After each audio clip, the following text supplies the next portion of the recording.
서영이는 10년 전에 죽었어요. 제게 12 성광그룹 회장 강태주는 그 자리에서 숨이 멎을 것 같았습니다. 장례식에도 안 오셨잖아요. 아무리 이혼했어도 어떻게 얼굴도 안 비출 수가 있어요? 30년 만에 열린 동창회 복도에서 전처의 친구가 던진 말은 거기서 끝이 아니었습니다. 서영이가 이혼하고 나서 임신 사실을 알게 됐어요. 당신 아들이에요.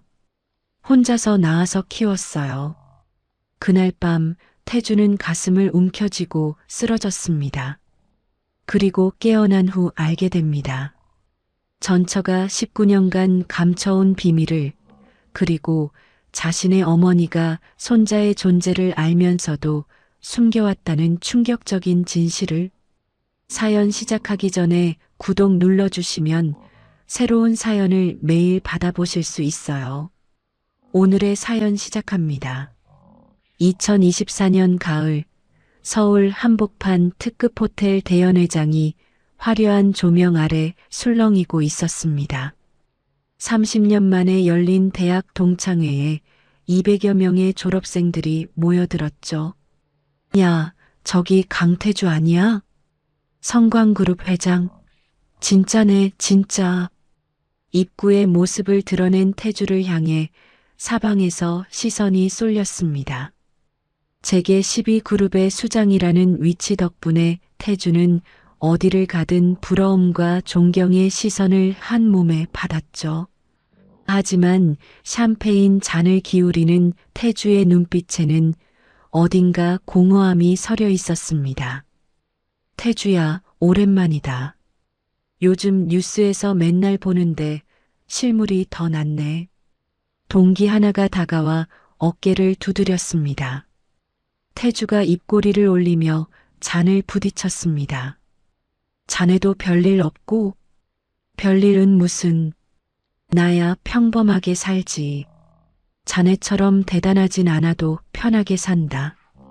태주가 고개를 끄덕이며 연회장을 둘러보았습니다. 낯익은 얼굴들 사이로 지나간 세월의 무게가 느껴졌죠. 동창회 중반, 태주는 잠시 자리를 피해 화장실로 향했습니다. 복도를 걷던 태주의 발걸음이 멈췄습니다. 맞은편에서 걸어오던 여성과 눈이 마주쳤기 때문이죠. 소연 씨? 태주가 먼저 입을 열었습니다. 박소연의 얼굴이 순간 굳어졌습니다. 복잡한 감정이 눈동자 위로 스쳐 지나갔죠. 소연이 고개를 돌리며 발걸음을 빠르게 옮겼습니다. 잠깐, 소연 씨. 태주가 뒤따라가며 소연의 앞을 막아섰습니다. 오랜만이네. 서영이는 잘 있어? 연락이 끊긴 지 오래돼서. 소연의 눈이 크게 떠졌습니다. 믿을 수 없다는 표정으로 태주를 바라보았죠. 뭐라고요? 지금 무슨 소리를 하는 거예요? 서영이 말이야. 이혼하고 연락이 안 됐는데 혹시 어디 사는지 알아? 소연의 입술이 파르르 떨렸습니다. 한참을 태주를 노려보던 소연이 낮은 목소리로 말했습니다. 서영이는 10년 전에 죽었어요. 태주의 얼굴에서 핏기가 사라졌습니다. 뭐라고? 백혈병이었어요. 10년 전에 세상을 떠났다고요. 태주가 벽에 손을 짚으며 중심을 잡았습니다. 다리에 힘이 풀려 그대로 주저앉을 것 같았죠. 그게 무슨 소리야? 난 아무것도 몰랐어.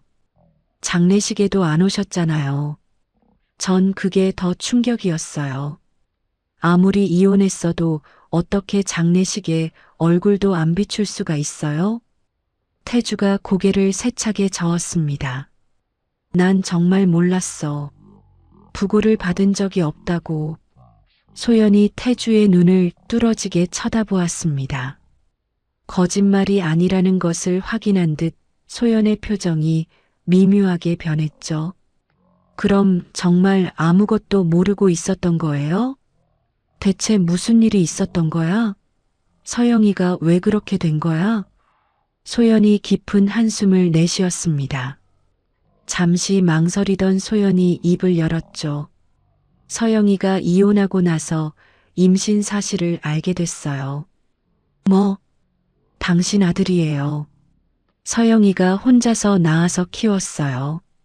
태주의 눈이 휘둥그레졌습니다. 입술이 벌어졌지만 아무 소리도 나오지 않았죠. 서영이가 왜 나한테 알리지 않은 거야? 소연이 차가운 눈빛으로 태주를 바라보았습니다. 당신 어머니가 이혼할 때 합의금이랑 같이 재접촉 금지각서를 요구했대요. 법적 효력이 없다는 건 서영이도 알았어요. 근데 남편이 자기보다 시어머니 편을 들었잖아요. 그게 얼마나 상처였겠어요. 그래서 연락을 안 한 거야? 서영이가 스스로 결정한 거예요. 자존심 때문만은 아니었어요. 당신 성공을 방해하고 싶지 않았대요. 태주가 이마를 감싸쥐었습니다. 병원비는 어떻게 한 거야? 치료는 제대로 받은 거야? 소연의 눈가가 붉어졌습니다. 돈이 없어서 치료를 제대로 못 받았어요. 마을 사람들이 십시일반 모은 돈으로 항암 치료 몇 번 받은 게 다예요. 그러면서도 끝까지 당신한테 손 안 벌렸어요. 태주의 어깨가 축 처졌습니다. 두 손으로 얼굴을 감싸며 신음 같은 소리를 냈죠. 아이는 어떻게 됐어? 지금 18이에요. 외할머니랑 경기도 외곽 마을에서 살고 있어요. 서영이가 죽기 전에 그 애한테 당부했대요. 아버지를 원망하지 말라고. 태주가 고개를 들었습니다. 눈가에 물기가 맺혀 있었죠. 내가 아들이 있다는 걸 이제야 알다니. 저도 장례식 때 당신한테 부고를 보내려고 했어요. 근데 서영이 유언이 그거였어요. 연락하지 말라고. 소연이 핸드백 끈을 고쳐 잡으며 말을 이었습니다. 서영이가 죽기 전에 이런 말을 남겼어요. 태주 씨가 이 사실을 알게 되더라도 자기가 선택한 거니까 태주 씨를 탓하지 말라고. 그게 서영이 마지막 부탁이었어요. 소연이 태주의 옆을 지나쳐 복도 끝으로 걸어갔습니다. 태주는 그 자리에 선 채 한동안 움직이지 못했죠. 동창회장으로 돌아온 태주의 얼굴은 창백하게 질려 있었습니다. 동기들이 다가와 축하 인사를 건넸지만 태주의 귀에는 아무것도 들리지 않았죠. 태주야, 무슨 일 있어? 안색이 안 좋은데. 괜찮아. 좀 피곤해서 그래. 태주가 억지로 미소를 지어 보였습니다. 하지만 그 순간 태주의 손에서 샴페인 잔이 떨어졌습니다. 가슴을 움켜쥔 태주가 그대로 바닥에 쓰러졌죠. 태주야, 사람 쓰러졌어요. 119 불러요. 연회장이 순식간에 아수라장이 되었습니다. 119 구급대원들이 도착해 태주를 들것에 실었죠. 병원으로 긴급 이송된 태주는 급성 스트레스성 심근경색 진단을 받고 중환자실에 입원하게 되었습니다. 병원 복도를 다급히 뛰어오는 발소리가 울렸습니다. 한민정이 아들 현우와 함께 중환자실 앞에 도착했죠. 남편 어디 있어요? 강태주 환자요. 민정이 간호사에게 다급하게 물었습니다. 의사가 다가와 민정에게 상황을 설명했죠. 심근경색으로 쓰러지셨는데 다행히 생명에는 지장이 없습니다. 다만 당분간 안정을 취하셔야 합니다. 민정이 가슴을 쓸어내리며 물었습니다. 대체 왜 쓰러진 거예요? 동창회에서 무슨 일이 있었던 거예요?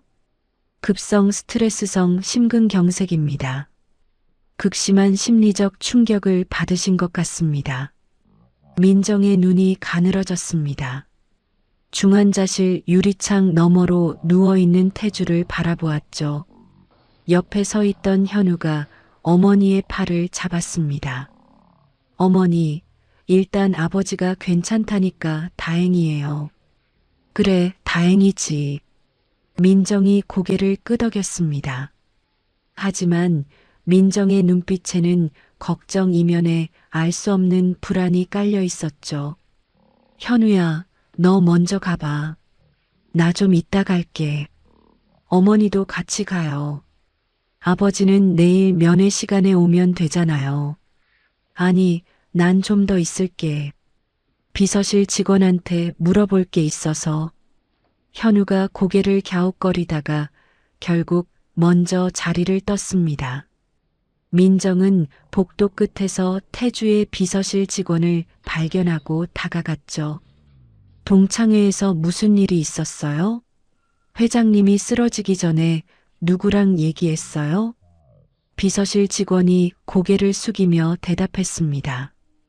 복도에서 박소연이라는 여성분과 대화를 나누신 직후에 쓰러지셨습니다.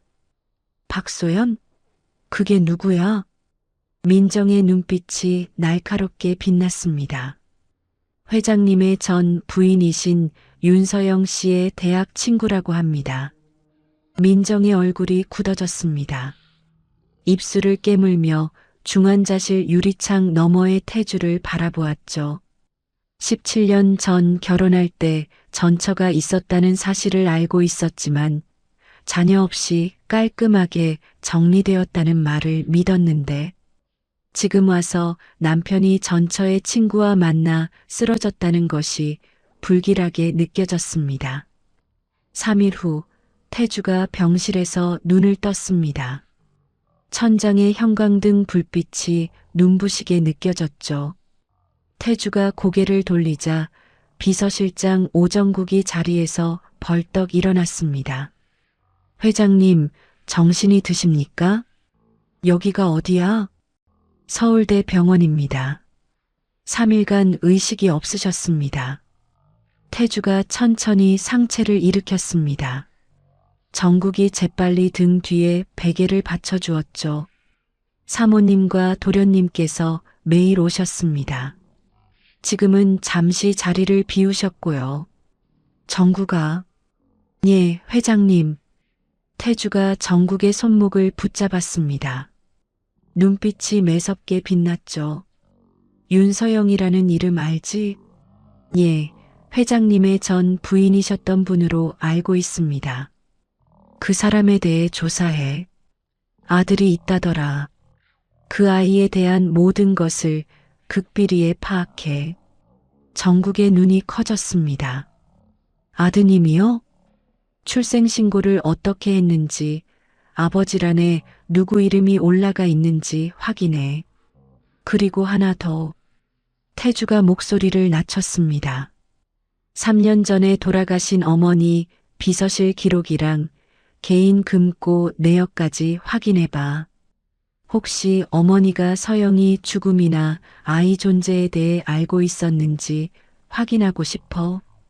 정국이 잠시 말을 잃었습니다. 30년간 태주 곁을 지켜왔지만 돌아가신 선대 회장 부인의 행적을 조사하라는 지시는 처음이었죠. 알겠습니다. 즉시 움직이겠습니다. 정국이 고개를 숙이고 병실을 나섰습니다. 태주는 다시 베개에 머리를 기댄 채 천장을 바라보았죠. 서영의 얼굴이 떠올랐습니다. 대학 시절 도서관에서 처음 마주쳤을 때의 수줍은 미소가. 일주일 후 정국이 두툼한 서류 봉투를 들고 병실을 찾아왔습니다. 조사가 완료되었습니다. 태주가 봉투를 받아들었습니다.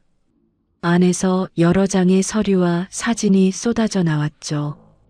윤서영의 사망신고서, 장례식장 사진, 그리고 한 청년의 고등학교 졸업사진. 태주의 손이 떨렸습니다.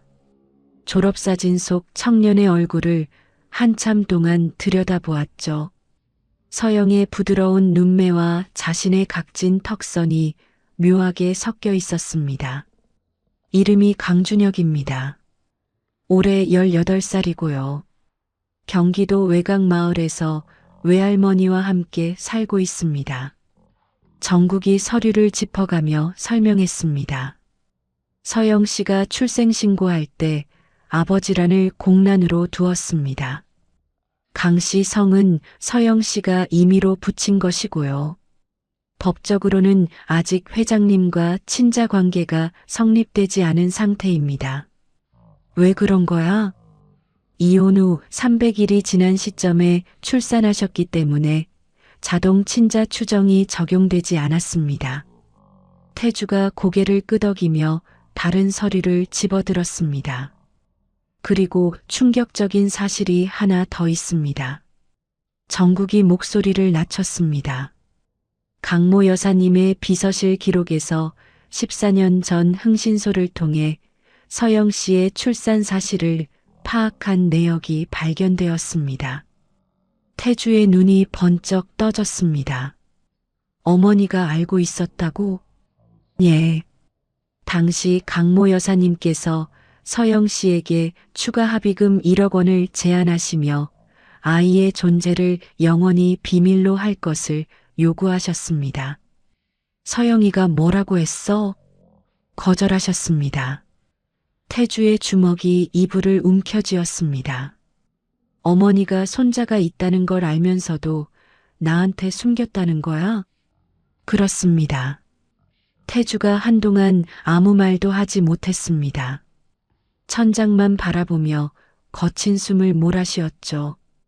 이미 돌아가신 어머니를 원망할 수도 용서할 수도 없는 상황이 태주를 괴롭혔습니다. 서영이는 어머니 돈을 거절하고 스스로 아이를 키우기로 한 거네. 예. 그리고 회장님께 연락하지 않은 것도 강요가 아니라 서영 씨 본인의 결정이었던 것으로 보입니다. 태주가 다시 졸업사진을 들어 올렸습니다. 사진 뒷면에 뭔가 적혀 있었죠. 성광장학재단 장학생 후보라고? 예. 저희 재단에서 운영하는 장학 프로그램에 지원한 것으로 확인됩니다. 태주의 입가에 쓴웃음이 번졌습니다. 운명의 장난 같은 우연이었죠. 자신이 만든 장학재단에 자신의 아들이 지원하다니. 준혁이가 지금 어디서 뭘 하고 있어? 서울에 있는 사립대학 국문과에 재학 중입니다. 주말에는 마을 편의점에서 아르바이트를 하고요. 태주가 서류 봉투 안을 다시 뒤졌습니다. 서영의 마지막 사진 한 장이 손에 잡혔죠. 병상에 누워있는 서영의 모습이었습니다. 말라비틀어진 얼굴이었지만 눈빛만은 여전히 맑았습니다. 서영아. 태주가 낮게 중얼거렸습니다. 사진을 가슴에 품고 한참을 그대로 있었죠. 퇴원 당일 태주는 병실에서 민정을 마주했습니다. 여보, 퇴원 준비 다 됐어? 응. 근데 나 오늘 지방에 급한 사업 미팅이 있어서 바로 가봐야 해. 민정의 눈썹이 살짝 올라갔습니다. 퇴원하자마자? 아직 몸도 안 좋은데. 괜찮아. 중요한 건이라서. 무슨 미팅인데? 그냥 사업 얘기야. 늦으면 내일 들어갈 수도 있어. 태주가 서둘러 병실을 나섰습니다. 민정이 뒤에서 태주의 등을 바라보았죠. 눈빛이 차갑게 가라앉았습니다. 비서실장이 운전하는 검은 세단이 경기도 외곽을 향해 달렸습니다. 태주는 뒷좌석에서 창밖을 바라보았죠. 가을빛으로 물든 산과 들판이 스쳐 지나갔습니다. 손에는 서류 봉투와 서영의 마지막 사진이 쥐어져 있었습니다. 2시간쯤 달렸을까? 세단이 작은 마을 입구에 멈춰 섰습니다. 태주가 차에서 내려 주위를 둘러보았죠. 낡은 슬레이트 지붕의 단층 집들이 옹기종기 모여 있었습니다. 저기입니다. 정국이 한 집을 가리켰습니다. 마당에서 백발의 노인이 빨래를 널고 있었죠. 태주가 천천히 대문 쪽으로 걸어갔습니다. 빨래를 널던 말순이 고개를 돌렸습니다. 검은 고급 세단과 정장 차림의 낯선 남자를 발견한 말순의 눈이 가늘어졌죠. 누구세요? 태주가 대문 앞에서 멈췄습니다. 어머니, 저 강태주입니다. 말순의 표정이 순식간에 일그러졌습니다. 손에 들고 있던 빨래를 내던지고 마당에 있던 빗자루를 집어들었죠. 이 인간이 무슨 낯짝으로 여기까지 찾아왔어. 말순이 빗자루를 휘두르며 태주에게 달려들었습니다. 딸을 버리고 손자를 모른 척한 인간이 19년 만에 뭘 하러 온 거야. 어머니, 저는 정말 몰랐습니다. 서영 씨가 돌아가신 것도 아들이 있다는 것도 최근에야 알게 됐습니다. 거짓말 마. 당신 어머니가 돈으로 입막음하려 했을 때 우리 딸이 얼마나 모욕감을 느꼈는지 알아? 태주가 빗자루를 맞으면서도 피하지 않았습니다. 서영 씨가 스스로 저에게 알리지 않기로 결심한 거라고 들었습니다. 그러니까 너는 죄가 없다는 거야? 이 뻔뻔한 인간아. 그때 마을 입구에서 자전거 타는 소리가 들렸습니다. 준혁이 자전거를 세우고 이쪽을 바라보았죠. 낯선 고급 세단과 정장 차림의 중년 남자, 그리고 흥분한 외할머니의 모습에 준혁이 급히 달려왔습니다. 할머니, 무슨 일이에요? 이 사람이 누구예요? 말순이 빗자루를 내리며 거친 숨을 몰아쉬었습니다. 이 인간이 내 아버지다. 준혁의 얼굴이 굳어졌습니다. 태주를 바라보는 눈빛이 차갑게 식었죠. 당신이 내 아버지라고? 태주가 고개를 끄덕였습니다. 준혁의 주먹이 불끈 쥐어졌습니다. 엄마가 왜 병원비도 없이 죽어갔는지 알아요? 내가 왜 중학교 때부터 새벽에 신문 배달을 해야 했는지 알아요? 태주가 입술을 깨물었습니다. 엄마는 왜 끝까지 당신한테 연락 안 했는지 알아요? 준혁이 대답을 기다리지 않았습니다. 외할머니의 팔을 부축해 집 안으로 들어가며 대문을 세게 닫아버렸죠. 태주는 굳게 닫힌 대문 앞에서 1시간 넘게 서 있었습니다. 해가 기울어도 문은 열리지 않았죠. 결국 태주는 무거운 발걸음을 돌렸습니다. 마을을 빠져나가던 태주가 세단을 멈추게 했습니다. 창밖으로 작은 슈퍼마켓이 보였죠. 정구가 잠깐 내려볼게. 태주가 차에서 내려 슈퍼마켓 안으로 들어갔습니다. 계산대에 앉아있던 중년 여성이 고개를 들었죠. 어머, 손님 처음 보는 얼굴이네. 뭐 찾으세요? 아, 그냥 둘러보러 들렀습니다. 혹시 이 마을에 오래 사셨어요? 그럼요. 40년 넘게 살았죠. 태주가 진열대를 둘러보는 척하며 물었습니다. 윤서영이라는 분 혹시 아세요? 여성의 얼굴이 환해졌습니다. 서영이요? 아이고, 그 착한 아가씨. 어떻게 아세요? 그냥 아는 사람이 소개해줘서요. 어떤 분이셨어요? 여성이 계산대에서 일어나 태주 쪽으로 다가왔습니다. 서영이가 이 마을에서 얼마나 좋은 일을 했는지 몰라요. 말순이네 빈 창고 있잖아요. 거기를 개조해서 마을 문고를 만들었어요. 마을 문고요? 네. 자기 돈 털어서 책을 사 모으고 마을 아이들한테 책도 읽어주고 얼마나 헌신적이었는지 태주가 고개를 끄덕이며 들었습니다. 병에 걸린 후에도 치료비 대신 아들 학비를 먼저 챙겼어요. 마을 사람들이 십시일반 모은 돈으로 겨우 항암 치료 몇 번 받았는데 결국 못 이기고 가셨죠. 여성이 눈시울을 붉혔습니다. 그 착한 사람이 왜 그렇게 일찍 갔는지. 하늘도 무심하지. 태주의 가슴이 먹먹해졌습니다. 마을 문고는 지금도 운영되고 있어요? 아니요.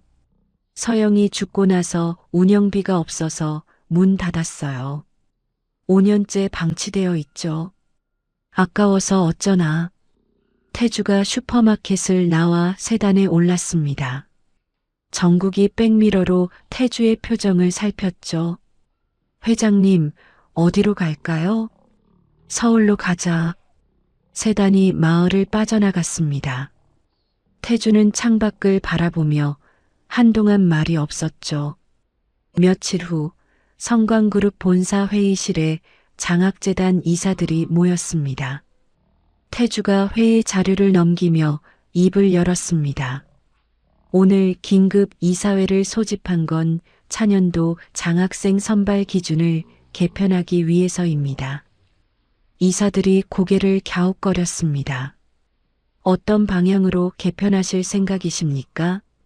어려운 가정 환경에서도 학업 성적이 우수한 학생이라는 기존 조건을 강화하고 한부모 가정이나 조손 가정 출신 학생에게 가산점을 부여하는 조항을 신설하려고 합니다. 이사들 사이에서 수군거림이 일었습니다. 좋은 취지입니다만 갑자기 기준을 바꾸시는 이유가 있으신지요? 우리 재단이 정말 도움이 필요한 학생들에게 기회를 줘야 한다고 생각합니다. 실무진은 경기도 지역 대학생 지원자들을 꼼꼼히 검토해 주세요. 태주가 자리에서 일어나며 말했습니다. 특히 실력이 있는데 환경이 어려운 학생들 놓치지 마세요. 회의가 끝나고 이사들이 빠져나갔습니다. 태주 혼자 회의실에 남아 창밖을 바라보았죠. 같은 시각 서울 성광그룹 본사 로비에서 민정이 비서실 직원을 만나고 있었습니다. 회장님이 며칠 전에 경기도 어디를 다녀오셨다고? 예, 사모님. 퇴원하시던 날 경기도 외곽의 작은 마을을 다녀오셨습니다. 거기서 뭘 하셨는데? 저도 자세한 건 모릅니다. 다만 어떤 단층 집 앞에서 1시간 넘게 서 계셨다고 들었습니다. 민정의 눈빛이 차갑게 가라앉았습니다. 수고했어요. 이건 우리끼리만 아는 거예요. 민정이 돌아서서 엘리베이터를 탔습니다. 핸드폰을 꺼내 어딘가에 전화를 걸었죠. 이만수 씨? 나 한민정이에요. 조사 좀 해줘야 할 것 같아요. 그날 저녁 민정은 청담동 자택에서 아들 현우와 마주 앉았습니다. 엄마, 무슨 일이야? 급하게 오라더니. 너 아버지한테 전처가 있었던 거 알지? 응, 대학 때 결혼했다가 이혼했다고 들었어. 그게 왜? 민정이 테이블 위에 서류 봉투를 내려놓았습니다. 그 전처가 이혼하고 나서 아이를 낳았어. 뭐? 현우가 봉투를 집어들었습니다. 안에서 사진과 서류가 쏟아져 나왔죠. 강준혁이라고 지금 18살이야. 경기도 외곽 마을에서 외할머니랑 살고 있고. 아버지가 이거 알아? 알지. 얼마 전에 그 마을까지 찾아갔더라고. 현우가 사진 속 준혁의 얼굴을 들여다보았습니다. 그래서 뭐? 그런 촌구석 애가 뭘 할 수 있겠어? 민정이 한숨을 내쉬었습니다. 넌 아직 몰라서 그래. 내가 변호사한테 확인해 봤는데 저 애가 친자 확인 소송을 해서 아버지 아들로 인정받으면 법정 상속인이 돼. 상속인? 그래. 유류분 청구권도 생기고 아버지가 유언장에서 따로 지정 안 하면 너랑 똑같이 나눠 가지게 된다고. 현우의 표정이 굳어졌습니다. 아버지가 저 애를 아들로 인정하기 전에 뭔가 해야 하는 거 아니야? 그래서 불렀지. 우리가 먼저 손을 써야 해. 현우가 팔짱을 끼며 생각에 잠겼습니다. 일단 회사 법무팀을 통해서 친자 확인 소송을 방어할 수 있는 방법을 알아보자. 그리고 아버지 동향도 계속 감시하고. 그래, 일단은 그렇게 하자. 모자가 고개를 맞댔습니다. 2주 후 경기도 외곽마을. 준혁이 우편함에서 편지 한 통을 꺼냈습니다. 성광장학재단이라는 글자가 눈에 들어왔죠. 뭐야, 이거. 준혁이 봉투를 뜯었습니다. 안에서 장학생 선발 통보서가 나왔죠. 전액 장학금 대상자로 선발되었다는 내용이었습니다. 할머니, 준혁이 집 안으로 뛰어들어갔습니다. 말순이 부엌에서 고개를 내밀었죠. 왜 그래, 무슨 일이야? 나 장학금 붙었어. 전액 장학금. 말순이 앞치마에 손을 닦으며 다가왔습니다. 통보서를 받아들고 꼼꼼히 읽어보았죠. 성광장학재단? 이거 혹시 그 인간이 뭔가 꾸민 거 아니야? 나도 그 생각했어. 준혁이 핸드폰을 꺼내 검색을 시작했습니다. 성광장학재단, 성광그룹, 이사장 강태주. 화면에 뜨는 정보를 확인한 준혁의 얼굴이 복잡해졌죠. 성광그룹 산하 재단이 맞네. 이사장이 강태주고. 말순이 통보서를 테이블에 내려놓았습니다. 받지 마. 그 인간 돈 받으면 안 돼. 근데 할머니, 다음 학기 등록금 어떡해? 지금 당장 낼 돈이 없잖아. 말순이 입술을 깨물었습니다. 준혁의 말이 맞았죠. 지금 형편으로는 등록금을 마련할 방법이 없었습니다. 할머니, 설령 그 사람이 개입했더라도 내 실력으로 합격한 거야. 성적 기준 다 통과했으니까 뽑힌 거잖아. 준혁이 통보서를 다시 집어들었습니다. 당당하게 받을게. 엄마가 뭐라고 했는지 알지? 아버지를 원망하지 말라고 했잖아. 나 원망 안 해. 근데 용서하는 것도 아니야. 말순이 손자의 얼굴을 한참 바라보았습니다. 딸의 모습이 겹쳐 보였죠. 내 맘대로 해라.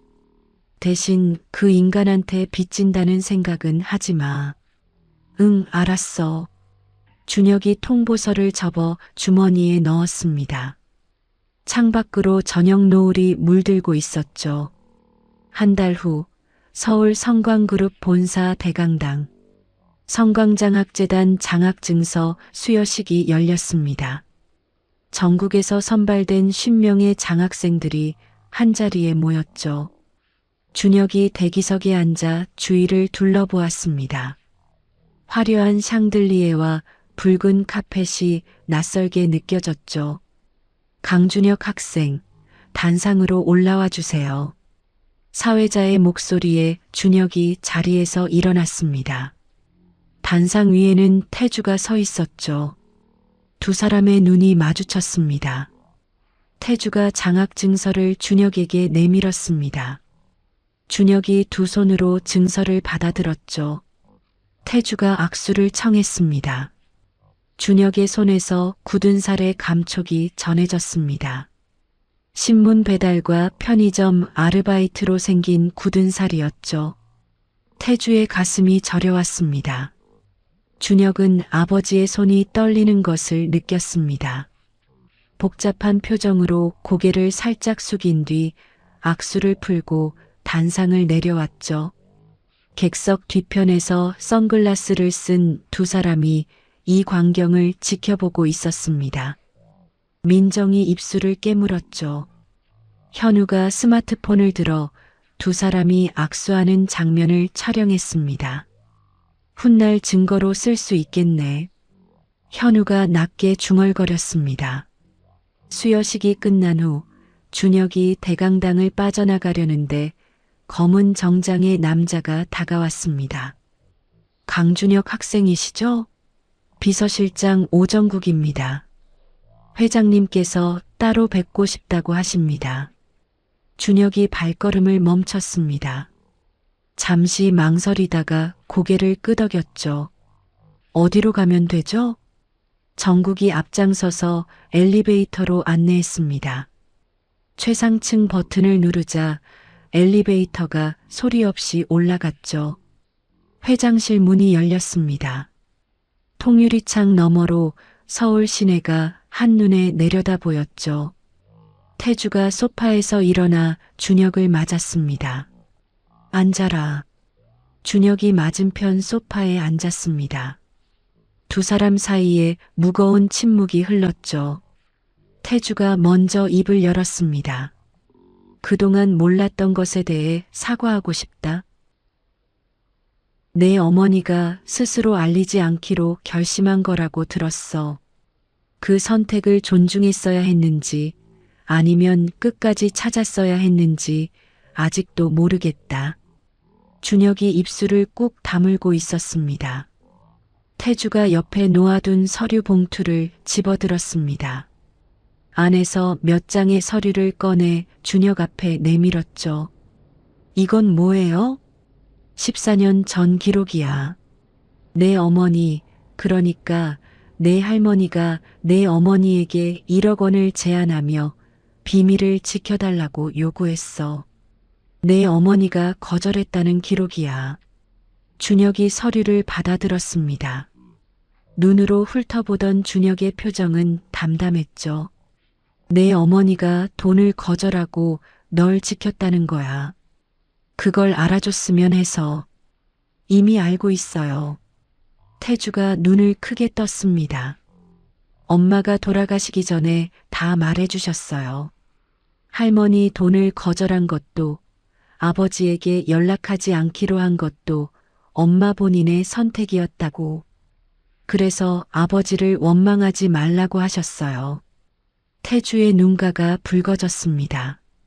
서영이가 그런 말을 했어? 네. 엄마는 끝까지 아버지 탓을 안 하셨어요. 바로 그 순간 회장실 문이 벌컥 열렸습니다. 민정과 현우가 성큼성큼 들어왔죠. 태주가 자리에서 벌떡 일어났습니다. 당신들 지금 뭐 하는 거야? 누가 들어오라고 했어? 민정이 준혁을 위아래로 훑어보았습니다. 입꼬리를 비틀며 말했죠. 이 사람이 그 숨겨진 아들이야?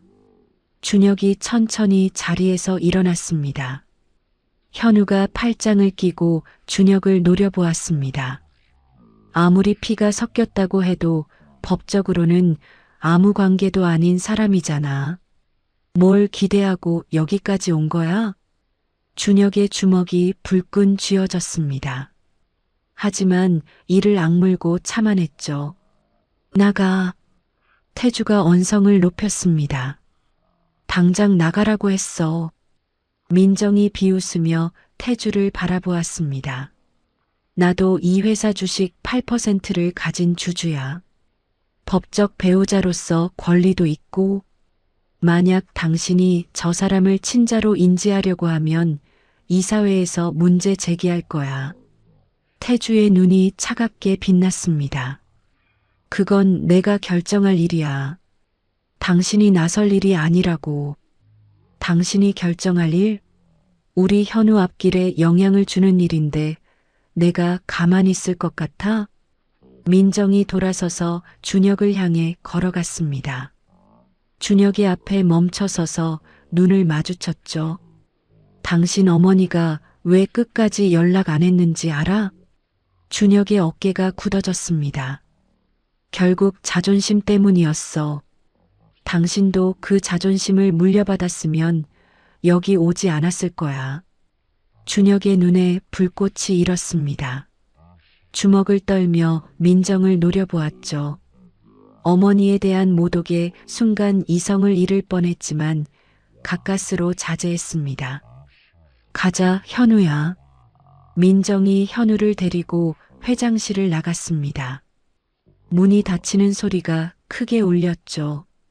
준혁이 태주를 바라보았습니다. 엄마가 왜 연락하지 않기로 했는지 이제 알 것 같아요. 준혁아, 저런 사람들과 엮이는 게 얼마나 고통스러웠을지 짐작이 가요. 준혁이 소파 위에 장학 증서를 집어들었습니다. 장학금은 감사히 받겠습니다. 하지만 더 이상 만날 일이 없었으면 좋겠어요. 준혁이 고개를 숙여 인사하고 회장실을 나갔습니다. 태주는 닫힌 문을 한참 동안 바라보았죠. 태주가 비서실장을 불렀습니다. 정구가, 예, 회장님. 내 일정을 민정이한테 알린 직원이 누구야? 정국이 고개를 숙였습니다. 조사해보니 비서실 김대리가 최근 사모님 쪽에서 금전을 받은 정황이 있습니다. 즉시 해고해. 그리고 비서실 전체를 재정비해. 알겠습니다. 정국이 나가고 태주 혼자 회장실에 남았습니다. 창밖에 서울 야경이 눈앞에 펼쳐졌죠. 태주의 머릿속에 젊은 시절이 떠올랐습니다. 가난한 집안 출신으로 성공에 목말라 있던 자신. 서영의 따뜻함은 그때의 자신에게 사치처럼 느껴졌죠. 어머니가 이혼을 강요하던 날이 생각났습니다.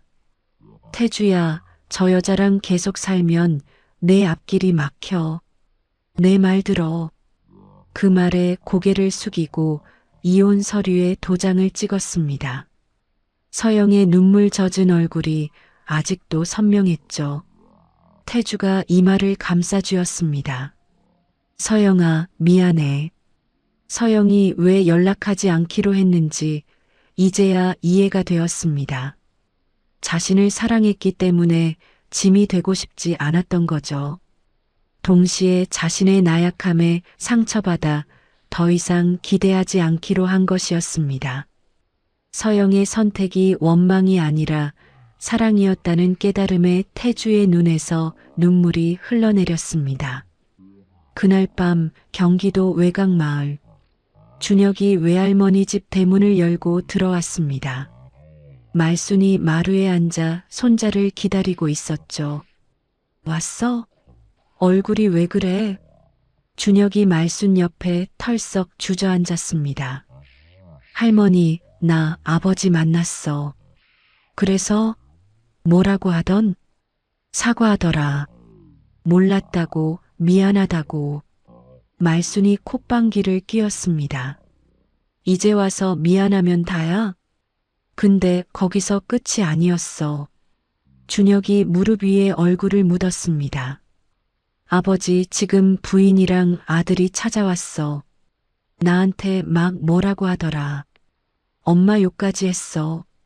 말순의 눈이 번쩍 떠졌습니다. 뭐라고? 서영이 욕을 해? 엄마가 자존심 때문에 연락 안 한 거래. 나도 그 자존심 물려받았으면 거기 오지 말았어야 한다고. 준혁의 어깨가 떨렸습니다. 말순이 손자의 등을 쓸어주었죠. 그래서 넌 뭐라고 했어? 아무 말도 못했어. 참느라고 미칠 것 같았어. 준혁이 고개를 들었습니다. 눈가가 붉게 젖어 있었죠. 할머니, 엄마가 왜 그렇게 힘들게 살았는지 알 것 같아. 저런 사람들한테 시달리느니 차라리 혼자 사는 게 나았겠다 싶더라. 말순이 마루에서 일어났습니다. 방으로 들어가더니 낡은 나무 상자 하나를 들고 나왔죠. 이게 뭐야, 할머니? 내 엄마가 남긴 거야. 말순이 상자를 준혁 앞에 내려놓았습니다. 열어봐. 준혁이 상자 뚜껑을 열었습니다. 안에는 편지 봉투가 가득 들어 있었죠. 날짜 순으로 정리된 편지가 127통이나 되었습니다. 이게 다 뭐야? 내 엄마가 아버지한테 쓴 편지야. 붙이려다가 붙이지 못한 거지. 준혁의 손이 떨렸습니다. 내 엄마가 네가 성인 되면 전해주라고 했어. 이걸 읽으면 엄마의 진짜 마음을 알게 될 거라고. 준혁이 첫 번째 편지를 집어들었습니다. 봉투에 적힌 날짜는 이혼 직후였죠. 할머니, 왜 이제야 주는 거야? 네가 아직 어리다고 생각했거든.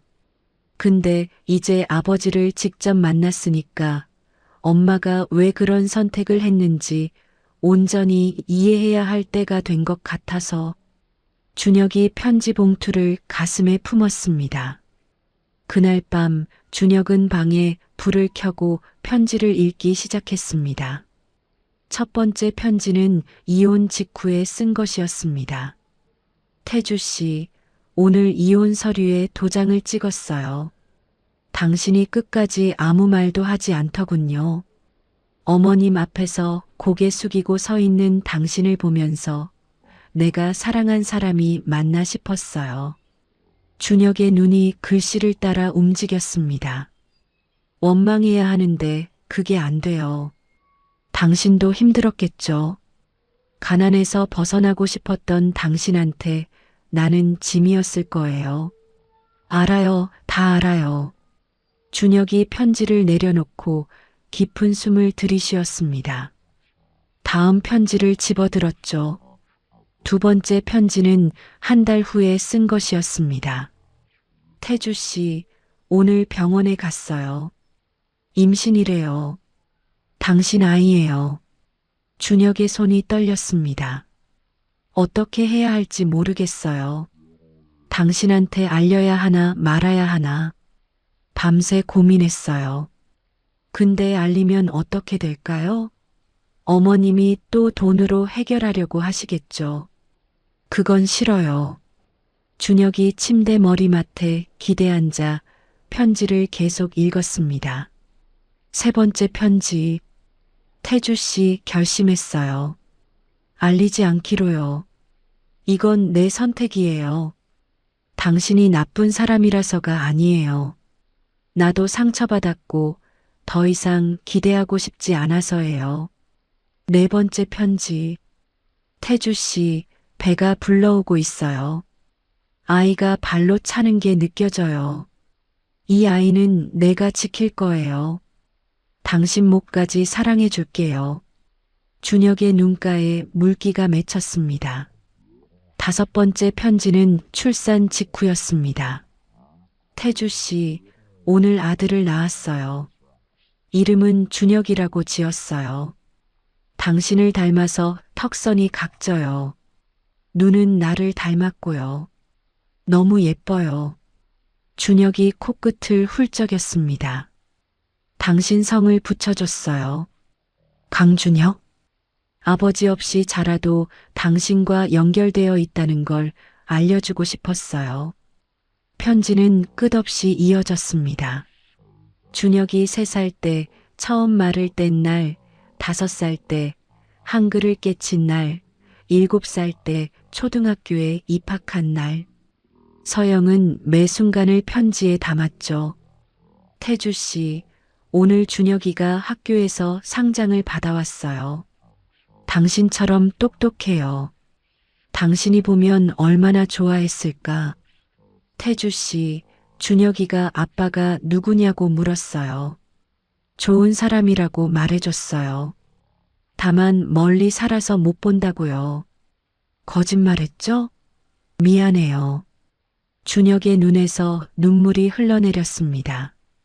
43번째 편지는 시어머니가 찾아온 날이었습니다. 태주 씨, 오늘 어머님이 보낸 사람이 찾아왔어요. 1억 원을 줄 테니 아이 존재를 비밀로 하라고 하더군요.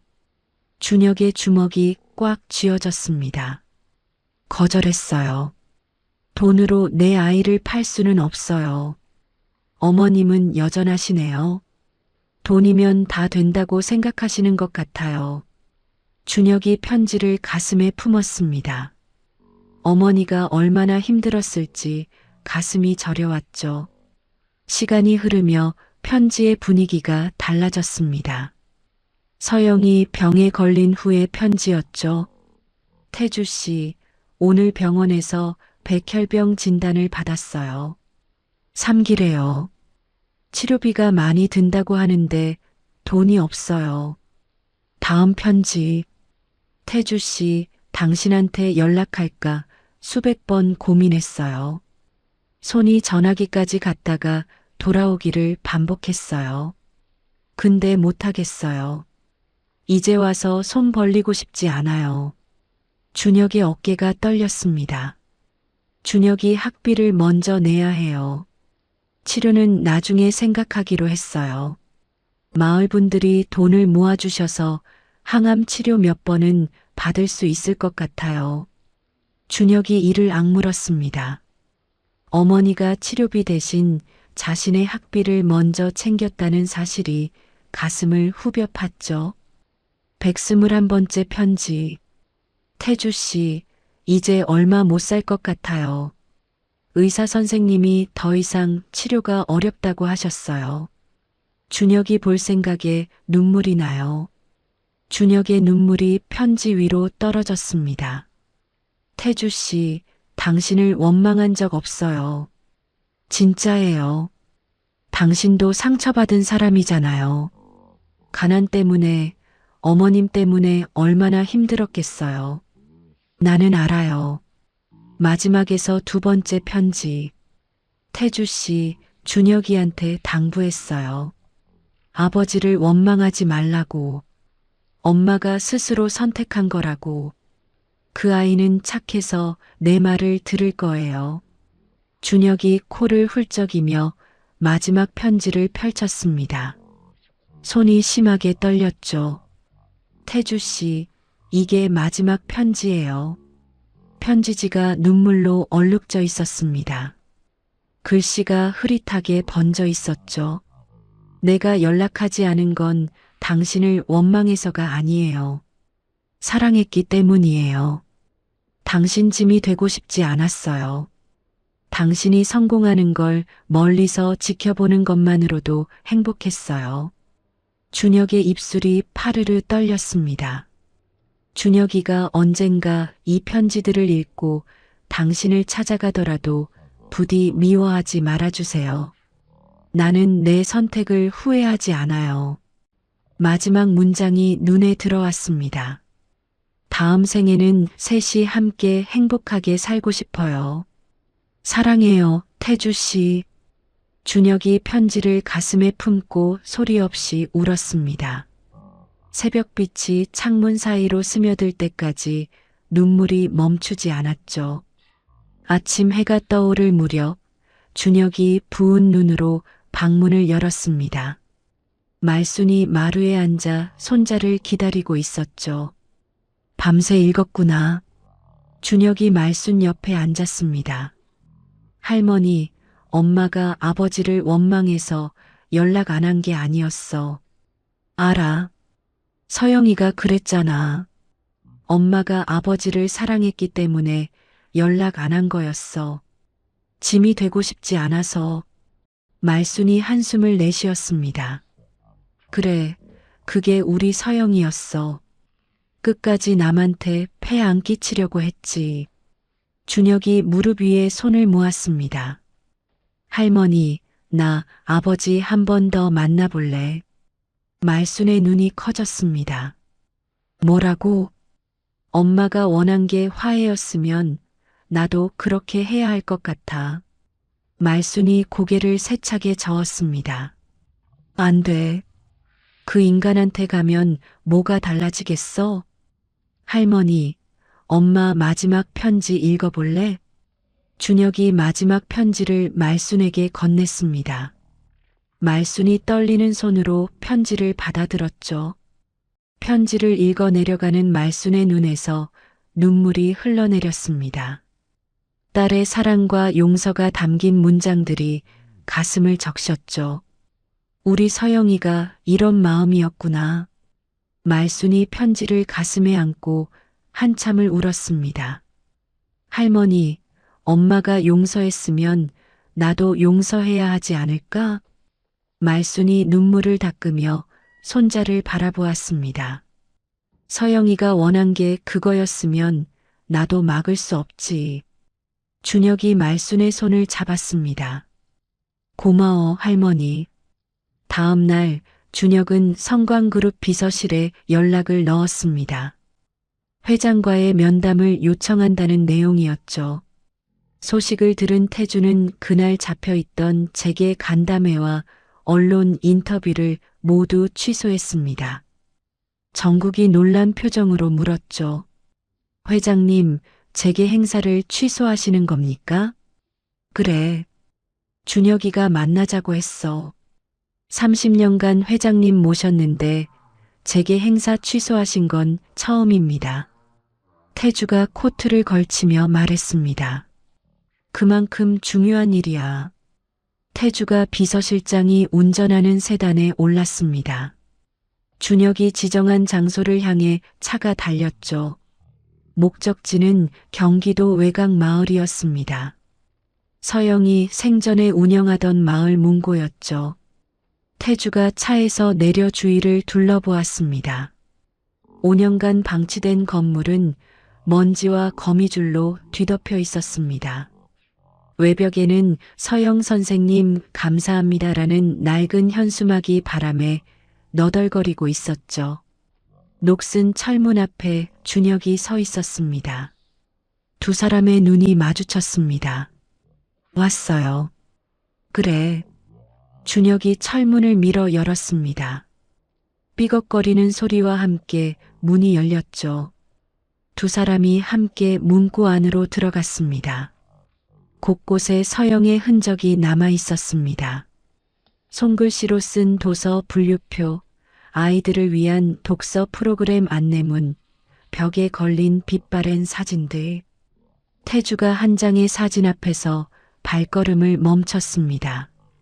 서영이 아이들에게 책을 읽어주는 모습이었죠.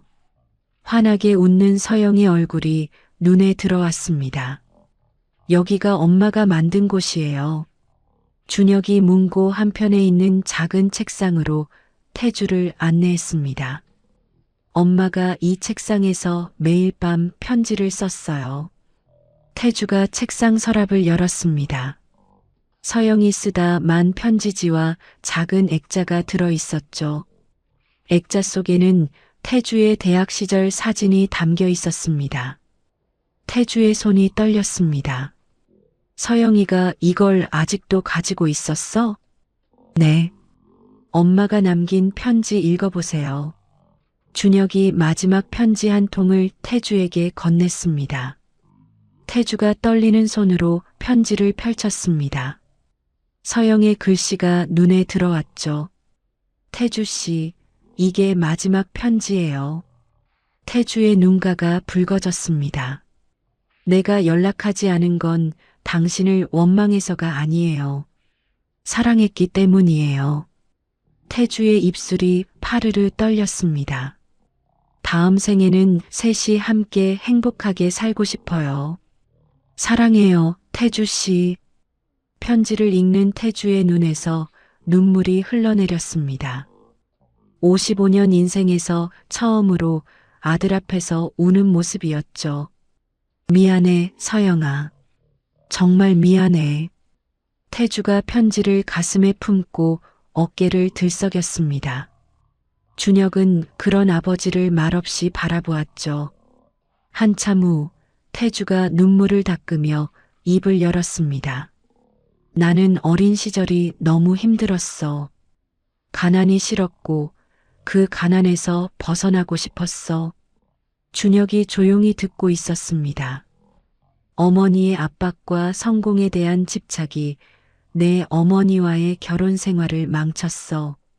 당시 나는 서영이를 지킬 용기도 어머니에게 맞설 힘도 없었어. 태주가 창밖을 바라보았습니다. 먼지 쌓인 유리창 너머로 마을 풍경이 보였죠. 변명이 아니야. 내 잘못이야. 내가 더 강했어야 했어. 준혁의 마음속에서 무언가가 조금씩 허물어지기 시작했습니다. 어머니가 편지에서 태주 씨도 상처받은 사람이라고 썼던 말이 떠올랐죠. 엄마가 편지에서 아버지도 힘들었을 거라고 쓰셨어요. 가난 때문에, 할머니 때문에. 태주가 고개를 끄덕였습니다. 내 어머니는 나보다 나를 더 잘 알았어. 준혁이 책상 위에 액자를 집어들었습니다. 젊은 시절 태주의 사진이었죠. 엄마가 이 사진을 끝까지 간직하고 있었어요. 죽는 날까지. 태주가 액자를 받아들었습니다. 대학 시절 도서관 앞에서 찍은 사진이었죠. 서영이 직접 찍어준 것이었습니다. 내가 할 수 있는 일이 있다면 뭐든 하고 싶어. 태주가 준혁을 바라보았습니다. 법적으로 친자 관계를 인정받는 것, 상속권을 갖는 것, 이 모든 건 내 선택에 맡길게. 강요하지 않을 거야. 준혁이 잠시 생각에 잠겼습니다. 그리고 천천히 입을 열었죠. 한 가지 부탁이 있어요. 뭔데? 이 마을 문고를 다시 열고 싶어요. 태주의 눈이 커졌습니다. 엄마가 평생 꿈꿨던 아이들을 위한 공간이에요. 이걸 되살리는 게 내가 엄마를 위해 할 수 있는 일이에요. 태주가 망설임 없이 대답했습니다. 내가 돕겠어. 단순히 돈만 되는 게 아니라 직접 재건 과정에 참여하고 싶어. 준혁의 눈에 작은 빛이 스쳤습니다. 정말요? 그래. 같이 하자. 그날 이후 태주와 준혁은 일주일에 2번씩 문고를 찾았습니다. 태주는 정장 대신 작업복을 입고 직접 걸레를 들었죠. 아버지, 여기 유리창 금이 갔어요. 내가 갈아 끼울게. 유리 규격이 어떻게 돼? 준혁이 처음으로 태주를 아버지라고 불렀습니다. 태주의 손이 잠시 멈췄죠. 하지만 아무 말 없이 유리창 치수를 재기 시작했습니다. 함께 먼지를 털고 깨진 유리창을 갈아 끼우고 낡은 책장을 정리했습니다. 말이 아닌 행동으로 보여주는 태주의 진심의 준혁은 조금씩 마음을 열기 시작했죠. 한편 서울에서는 민정이 초조하게 서성이고 있었습니다. 사설탐정 이만수가 보고서를 들고 찾아왔죠. 사모님, 조사 결과 나왔습니다. 뭐래? 회장님과 강준혁이 일주일에 2번씩 만나고 있습니다. 경기도에 있는 폐관된 문고에서 함께 작업을 하고 있고요. 민정의 얼굴이 굳어졌습니다. 작업? 무슨 작업? 문고 재건 작업인 것 같습니다. 회장님이 직접 작업복을 입고 청소도 하시고. 말도 안 돼. 민정이 테이블을 내리쳤습니다. 그 인간이 저렇게까지 마음을 쏟다니. 민정이 핸드폰을 들어 현우에게 전화를 걸었습니다. 현우야, 지금 당장 집으로 와. 1시간 후 현우가 청담동 자택에 도착했습니다. 엄마, 무슨 일이야? 아버지가 저 애한테 완전히 빠졌어. 일주일에 2번씩 만나고 직접 작업복 입고 청소까지 한대. 현우가 소파에 앉으며 고개를 갸웃거렸습니다. 아버지가 작업복을 입고? 그래. 우리가 빨리 손을 써야 해. 강준혁을 법적으로 배제할 수 있는 방법을 찾아봐. 현우가 한참 동안 말이 없었습니다. 민정이 답답하다는 듯 아들을 쳐다보았죠. 왜 대답을 안 해?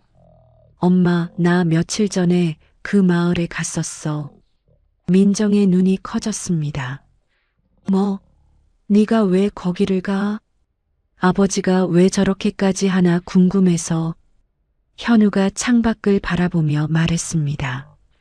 아버지가 사다리 위에서 땀 흘리면서 지붕 수리하는 거 봤어. 23년간 아버지랑 살면서 저런 모습은 한 번도 못 봤거든. 그래서 뭐? 모르겠어. 아버지가 저렇게 행복해 보이는 건 처음이야. 민정이 벌떡 일어났습니다. 넌 지금 누구 편이야? 저 애가 들어오면 내 몫이 줄어든다고. 알아. 근데 좀 생각해보자고. 현우가 자리에서 일어나 현관으로 향했습니다. 나 먼저 갈게. 다음에 얘기하자. 민정이 닫힌 문을 노려보았습니다.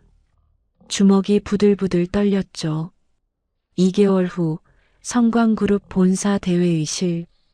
태주가 임시 주주총회와 기자회견을 동시에 열었습니다. 오늘 2가지 중대 발표가 있습니다. 카메라 플래시가 터지고 기자들이 펜을 들었습니다. 첫째, 성광문화재단 산하에 윤서영 도서관을 건립합니다. 회의실이 술렁였습니다. 둘째, 재단 부의사장으로 강준혁을 임명합니다. 기자들 사이에서 웅성거림이 커졌습니다. 손을 든 기자가 질문을 던졌죠. 회장님, 강준혁이 누구입니까? 제 아들입니다. 회의실이 발칵 뒤집혔습니다. 전처 윤서영과의 사이에서 태어난 친아들입니다. 서영의 선택을 존중하여 그동안 알지 못했지만 이제는 아버지로서의 책임을 다하겠습니다. 기자들의 질문이 쏟아졌습니다. 숨겨진 아들이 있었다는 말씀이십니까? 언제 알게 되셨습니까? 상속 문제는 어떻게 되는 겁니까? 태주가 손을 들어 기자들을 제지했습니다. 자세한 내용은 추후 공식 보도자료로 배포하겠습니다. 오늘은 여기까지입니다. 기자회견이 끝나자마자 태주의 핸드폰이 울렸습니다. 민정이었죠. 여보세요. 당신 지금 무슨 짓을 한 거야? 민정의 목소리가 찢어질 듯 울렸습니다. 나랑 상의도 없이 이런 결정을 내려? 상의가 필요한 일이 아니었어. 내가 이혼 소송 걸 거야. 재산 분할 청구도 할 거고 주주대표 소송까지 갈 거야. 태주가 담담하게 대답했습니다. 필요하면 그렇게 해. 하지만 준혁이를 건드리면 가만두지 않을 거야. 태주가 전화를 끊었습니다. 그날 저녁 현우가 태주에게 전화를 걸었습니다. 아버지, 기자회견 봤어요. 그래. 엄마는 화가 많이 났는데 저는 아버지 결정을 존중할게요. 태주가 잠시 말을 잃었습니다. 현우야, 고맙다. 준혁이 형이랑 제대로 얘기 한번 해보고 싶어요. 기회되면 자리 만들어주세요. 전화가 끊어진 후 태주는 한동안 핸드폰을 바라보았습니다. 17년간 유지해온 재혼 가정에 균열이 생기는 동시에 새로운 가능성이 열리고 있었죠. 기자회견 한 달 후 경기도 외곽마을에 새롭게 단장된 윤서영 도서관의 개관식이 열렸습니다. 마을 주민 200여 명과 취재진이 도서관 앞마당에 모였죠. 태주는 개관 준비 과정에서 단순히 자금만 지원한 것이 아니었습니다. 직접 건축 설계 회의에 참여하고 서영이 생전에 좋아했던 아이보리색 벽지와 원목 책장을 고집하며 세부 인테리어까지 챙겼죠. 도서관 입구에는 서영의 젊은 시절 사진과 함께 그녀가 생전에 즐겨 읽던 시 한 편이 동판에 새겨져 있었습니다. 준비됐어? 태주가 준혁을 바라보며 물었습니다. 네. 2 사람이 나란히 서서 테이프 커팅을 했습니다. 박수 소리가 터져 나왔죠. 서영 선생님, 도서관이 다시 문을 열었어요. 마을 아이들이 환호성을 질렀습니다. 개관식에 참석한 말순이 도서관 현판을 바라보았습니다. 윤서영 도서관이라는 글자가 햇살에 반짝였죠. 말순의 눈에서 눈물이 흘러내렸습니다. 우리 서영이 이름이 저기 있네. 옆에 서 있던 마을 이장이 말순의 어깨를 토닥였습니다. 서영 씨가 하늘에서 얼마나 기뻐하겠어요. 그러게요. 병원에 누워서도 아이들 걱정만 했는데 마을 주민들이 하나둘 다가와 말순에게 인사를 건넸습니다. 말순 어머니 축하드려요. 서영 씨가 치료비 아껴서 책 사던 거 아직도 기억나요. 태주가 말순에게 조심스럽게 다가왔습니다. 말순 앞에서 무릎을 꿇었죠. 주변의 시선이 집중되었습니다. 어머니, 용서해 주십시오. 말순이 한참 동안 태주를 내려다보았습니다. 얼굴에 복잡한 감정이 스쳐 지나갔죠. 서영이가 편지에서 당신을 용서했으니 나도 더 이상 미워하지 않을게요. 말순이 태주의 손을 잡아 일으켜 세웠습니다. 준혁이 그 광경을 바라보며 눈시울을 붉혔죠. 서방님 일어나요. 태주의 눈이 커졌습니다. 말순이 처음으로 자신을 서방님이라고 불렀죠. 개관식에는 예상치 못한 손님도 참석했습니다. 서영의 대학 시절 친구 박소연이 전국에서 서영을 기억하는 동문 30여 명을 모아 화환과 축하 메시지를 보내왔죠. 소연이 준혁에게 다가왔습니다. 네가 준혁이구나. 엄마 많이 닮았네. 어머니 친구분이시죠? 동창회에서 아버지한테 말씀해 주신 분. 그래. 내 어머니가 대학 때 얼마나 밝고 따뜻한 사람이었는지 알아? 준혁이 고개를 저었습니다. 엄마 대학 시절 얘기는 많이 못 들었어요. 서영이는 도서관에서 맨날 책 읽었어. 내 아버지랑도 거기서 처음 만났고. 소연이 눈가를 훔쳤습니다. 둘이 진짜 사랑했어. 서영이가 이혼하고 나서도 내 아버지 얘기만 나오면 눈물 글썽거렸거든. 준혁의 가슴이 먹먹해졌습니다. 도서관 2층에는 서영 기념관이 마련되어 있었습니다.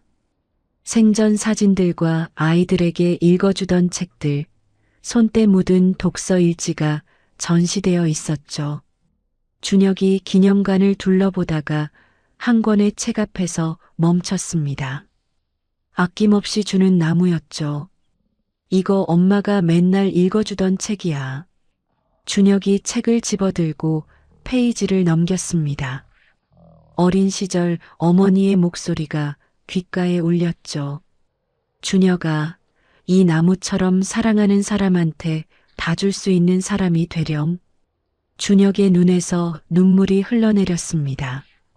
개관식이 끝난 후 태주와 준혁, 말순이 함께 마을 뒷산으로 향했습니다. 서영의 묘소가 있는 곳이었죠. 가을 단풍이 물든 산길을 세 사람이 나란히 걸었습니다. 서영이가 이 산을 좋아했어요. 맨날 준혁이 손잡고 산책하곤 했죠. 말순이 앞장서서 길을 안내했습니다. 얼마 후 소박한 비석이 눈에 들어왔습니다. 윤서영의 묘라고 새겨진 비석 앞에 태주가 섰죠. 태주가 향을 피우고 무릎을 꿇었습니다. 19년 만에 처음으로 전처의 무덤 앞에 선 것이었죠. 서영아, 늦었지만 왔어. 태주가 비석을 바라보며 말했습니다. 준혁이 잘 보살필게. 약속해. 그리고 내 선택이 원망이 아니라 사랑이었다는 거 이제야 알게 됐어. 용서해줘. 준혁이 아버지 옆에 나란히 무릎을 꿇었습니다. 엄마 나왔어. 아버지랑 같이. 준혁이 비석을 쓸어내리며 말했습니다. 엄마가 원한 대로 아버지 원망 안 했어. 그리고 이제 화해했어. 엄마 기쁘지? 산바람이 세 사람의 머리카락을 흩날렸습니다. 마치 서영이 대답하는 것 같았죠. 준혁이 처음으로 태주를 아버지라고 불렀습니다. 아버지. 응. 엄마 편지에서 다음 생에는 셋이 함께 행복하게 살고 싶다고 하셨잖아요. 그래. 이번 생에서라도 조금은 행복했으면 좋겠어요. 늦었지만. 태주가 아들의 어깨를 감싸 안았습니다. 그래, 늦었지만 시작하자. 그 후 몇 달간 태주와 준혁의 관계는 빠르게 가까워졌습니다. 태주는 주말마다 도서관을 찾아 준혁과 함께 아이들에게 책을 읽어주었죠. 자, 오늘은 회장님이 직접 읽어주실 거예요. 준혁이 아이들 앞에서 태주를 소개했습니다. 안녕하세요, 아이들. 오늘은 아낌없이 주는 나무를 읽어줄게요. 태주가 책을 펼쳤습니다. 서영이 준혁에게 읽어주던 바로 그 책이었죠. 아이들이 옹기종기 모여 앉아 태주의 목소리에 귀를 기울였습니다. 한편 서울에서는 민정이 이혼 소송을 진행하고 있었습니다. 하지만 뜻밖의 난관에 부딪혔죠. 뭐라고요? 300억밖에 안 된다고요? 민정이 변호사를 노려보았습니다. 사모님, 회장님께서 결혼 전에 작성해 두신 혼전 재산 계약서가 있습니다. 이에 따르면 사모님께서 받으실 수 있는 재산은 결혼 기간 중 형성된 공동 재산의 절반으로 제한됩니다. 그게 말이 돼요? 17년을 같이 살았는데 소송보다 합의를 권유드립니다. 합의하시면 더 유리한 조건을 이끌어낼 수 있습니다. 민정이 자리를 박차고 일어났습니다. 합의는 무슨 합의? 끝까지 가겠어요. 변호사가 한숨을 내쉬었습니다. 그 무렵 준혁은 대학을 우수한 성적으로 졸업하고 성광그룹 경영전략실 인턴으로 입사했습니다. 회장님, 준혁 씨 인턴 배치건 어떻게 할까요? 정국이 물었습니다. 다른 신입들이랑 똑같이 해. 특별 대우하지 마. 알겠습니다. 준혁은 회장 아들이라는 꼬리표 대신 실력으로 인정받겠다며 매일 첫 출근하고 마지막 퇴근했습니다. 강준혁 씨, 이 보고서 다시 검토해 볼래요? 팀장이 서류 뭉치를 건넸습니다. 네, 알겠습니다. 준혁이 서류를 받아들고 자리로 돌아갔습니다. 밤늦게까지 불을 밝히고 일하는 준혁의 모습에 동료들이 수군거렸죠. 저 사람 진짜 회장님 아들 맞아? 맞대. 근데 일하는 거 보면 보통이 아니야. 준혁의 성실함은 곧 성과로 이어졌습니다. ESG 경영 보고서 작성 프로젝트에서 탁월한 분석력을 보여주었죠. 이번 보고서 작성한 사람이 누구야? 임원회의에서 한 상무가 물었습니다. 경영전략실 인턴 강준혁 씨입니다. 인턴이 이 정도 실력이라고? 정식 채용 검토해봐. 그해 연말 성광그룹 시무식이 열렸습니다. 본사 대강당에 전 직원이 모인 가운데 태주가 단상에 올랐죠. 오늘 여러분께 소개할 사람이 있습니다. 태주가 손짓하자 준혁이 단상으로 올라왔습니다. 제 장남 강준혁입니다. 비록 늦었지만 아버지로서의 책임을 다하겠습니다. 직원들 사이에서 술렁임이 일었습니다. 단상 아래에서 지켜보던 현우의 표정은 예전과 달랐죠. 적대감 대신 담담한 얼굴로 형을 바라보고 있었습니다. 시무식이 끝난 후 현우가 준혁에게 다가왔습니다. 형? 준혁이 멈춰 섰습니다. 현우가 처음으로 자신을 형이라고 불렀죠. 잠깐 얘기 좀 할 수 있어요?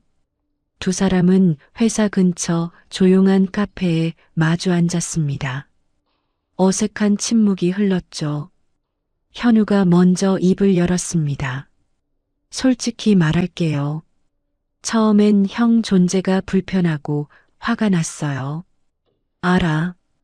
근데 지난 몇 달간 많이 생각했어요. 현우가 커피잔을 만지작거렸습니다. 아버지가 형이랑 같이 있을 때 행복해 보이더라고요. 23년간 아버지랑 살았는데 아버지가 저렇게 웃는 거 본 적이 없거든요. 준혁이 조용히 듣고 있었습니다. 엄마 편에서 형을 적대시했던 거 부끄러워요. 현우가 고개를 숙였습니다. 준혁이 먼저 손을 내밀었습니다. 됐어. 지난 일이야. 현우가 고개를 들어 준혁의 손을 바라보았습니다. 잠시 망설이다가 악수를 했죠. 앞으로 엄마가 무슨 일을 꾸미더라도 나는 동조 안 할게요. 형제로서 잘 지내보자고요. 준혁이 고개를 끄덕였습니다. 그래, 잘 지내보자. 1년여의 시간이 흘렀습니다. 태주의 57세 생일날 윤서영 도서관에서 소박한 생일 파티가 열렸죠. 말순과 준혁 그리고 현우까지 참석했습니다. 네 사람이 둘러앉아 케이크 촛불을 켰죠. 아버지, 촛불 불어요. 준혁이 케이크를 태주 앞으로 밀었습니다. 소원 빌어야지. 말순이 웃으며 말했습니다. 태주가 눈을 감고 잠시 생각에 잠겼습니다. 그리고 촛불을 불었죠. 무슨 소원 빌었어요? 현우가 물었습니다. 말하면 안 이루어진다더라. 태주가 웃으며 케이크를 잘랐습니다. 난생 처음으로 두 아들과 함께하는 생일이었죠. 파티 도중 준혁이 태주에게 조심스럽게 말을 꺼냈습니다. 아버지, 드릴 말씀이 있어요. 뭔데? 친자 확인 소송을 진행하고 싶어요. 태주의 눈이 커졌습니다. 엄마가 연락하지 않기로 한 선택은 존중해요. 근데 이제는 제 선택으로 아버지의 아들로 살고 싶어요. 태주의 눈시울이 붉어졌습니다. 준혁아, 제가 직접 결정한 거예요. 엄마도 편지에서 그랬잖아요. 제가 아버지를 찾아가더라도 미워하지 말라고. 태주가 아들의 손을 잡았습니다. 언제든 준비되어 있어. 고맙다. 말순이 흐뭇한 표정으로 두 사람을 바라보았습니다. 서영이가 하늘에서 기뻐하겠네. 파티가 끝나고 2주 후 성광그룹의 날벼락 같은 소식이 전해졌습니다. 회장님, 큰일 났습니다. 정국이 급히 회장실로 들어왔습니다. 무슨 일이야? 최영호 부회장이 사회이사들과 연합해서 임시 이사회를 소집했습니다. 회장님 신임 투표를 요구하고 있습니다. 태주의 눈이 가늘어졌습니다. 영호가? 최영호는 태주의 30년 지기 동지였습니다. 함께 성광그룹을 키워온 인물이었죠. 이사회에서 최근 1년간 회장님이 개인사에 치중했다며 경영 공백을 지적하고 있습니다. 주가가 12% 하락했다는 자료도 제시했고요. 태주가 이를 악물었습니다. 배우가 누구야? 조사 중입니다만 사모님과 접촉한 정황이 있습니다. 태주의 주먹이 불끈 쥐어졌습니다. 같은 시각 준혁이 출근길에 횡단보도를 건너고 있었습니다. 갑자기 검은색 SUV가 신호를 무시하고 돌진해 왔죠. 쾅! 둔탁한 소리와 함께 준혁의 몸이 공중에 떴습니다. 아스팔트 위로 쓰러진 준혁 주변으로 피가 번졌죠. 사람이 쓰러졌어요. 119 불러요. 지나가던 행인들이 소리쳤습니다. 검은색 SUV는 그대로 도주해버렸죠. 병원 응급실. 태주가 헐레벌떡 뛰어들어왔습니다. 준혁이 어디 있어? 간호사가 태주를 안내했습니다. 응급실 침대 위에 피투성이가 된 준혁이 누워 있었죠. 태주의 다리에서 힘이 빠졌습니다. 그 자리에 주저앉으며 아들의 손을 잡았죠. 준혁아, 준혁아. 의료진이 급히 준혁을 수술실로 옮겼습니다. 보호자분, 오른쪽 다리 복합골절이고 갈비뼈 2대가 금이 갔습니다. 수술 들어가겠습니다. 태주가 벽에 기대 주저앉았습니다. 정국이 다가와 보고했죠. 회장님, 이건 단순 사고가 아닌 것 같습니다. 뭐? 사고 차량이 도주했는데 번호판이 3일 전 도난 신고된 차량입니다. 그리고 사고 전에 준혁 씨 출근 동선을 미리 파악하고 30분간 대기하고 있었습니다. 태주의 눈에 불꽃이 일었습니다. 배우를 철저히 파헤쳐 준혁이 수술실에 들어간 사이 임시 이사회가 열렸습니다. 최영우가 태주의 부재를 틈타 신임 투표를 강행하려 했죠. 회장 부재 시 중요한 건 의결은 정관 위반입니다. 태주 측 이사가 소리쳤습니다. 긴급 상황이니 예외로 해야지. 최영우가 비웃으며 말했습니다. 바로 그때 이사회 문이 벌컥 열렸습니다. 현우가 정장 차림으로 들어섰죠. 잠깐만요. 모두의 시선이 현우에게 쏠렸습니다. 저도 성광그룹 주식 3%를 보유한 주주입니다. 발언권을 요청합니다. 최영우가 콧방귀를 뀌었습니다. 도련님, 어른들 일에 끼어들지 마세요. 현우가 서류 봉투를 꺼냈습니다. 이 자리에 계신 분들께 보여드릴 게 있습니다. 현우가 서류를 이사들에게 배포했습니다. 프로젝터에 증거 자료가 떴죠. 이건 제 어머니 한민정이 최영우 부회장에게 보낸 금전거래 내역입니다. 그리고 이건 두 사람이 나눈 메시지입니다. 이사회장이 술렁였습니다. 화면에 메시지 내용이 떴습니다. 태주를 회장직에서 끌어내리면 당신이 새 회장이 되고 내 이혼 소송도 유리해진다. 현우가 다음 화면을 넘겼습니다. 그리고 이 메시지를 보세요. 그 애를 어떻게든 처리해야 한다라고 적혀 있습니다. 이사들 사이에서 웅성거림이 커졌습니다. 어머니가 형 준혁의 교통사고에도 관여했을 가능성이 있습니다. 최영우의 얼굴이 창백해졌습니다. 이건 조작된 증거야. 조작이 아닙니다. 원본 데이터 확보했습니다. 중립파 이사들이 최영우에게 등을 돌렸습니다. 신임 투표 안건을 철회하시죠. 이런 상황에서 투표를 진행할 수 없습니다. 궁지에 몰린 최영우가 자리를 박차고 일어났습니다. 부회장직 사퇴하겠습니다. 최영우가 뒷문으로 빠져나갔습니다. 현우가 정국에게 메시지 자료를 건넸습니다. 경찰에 넘겨주세요. 어머니가 형 사고에 관여했는지 수사해야 합니다. 정국이 고개를 숙였습니다. 알겠습니다. 현우가 이사회장을 나와 병원으로 향했습니다. 엘리베이터 안에서 현우의 어깨가 떨렸죠. 친어머니를 고발한 것이었습니다. 윤서영은 19년 전 이혼 서류에 도장을 찍던 날 이미 뱃속에 아이가 있었습니다. 하지만 그녀는 끝까지 연락하지 않았습니다. 원망해서가 아니었습니다. 사랑했기 때문이었습니다. 그녀가 남긴 127통의 편지에는 단 한 줄의 원망도 없었습니다. 오직 사랑과 용서만이 담겨 있었죠. 태주는 뒤늦게야 깨달았습니다.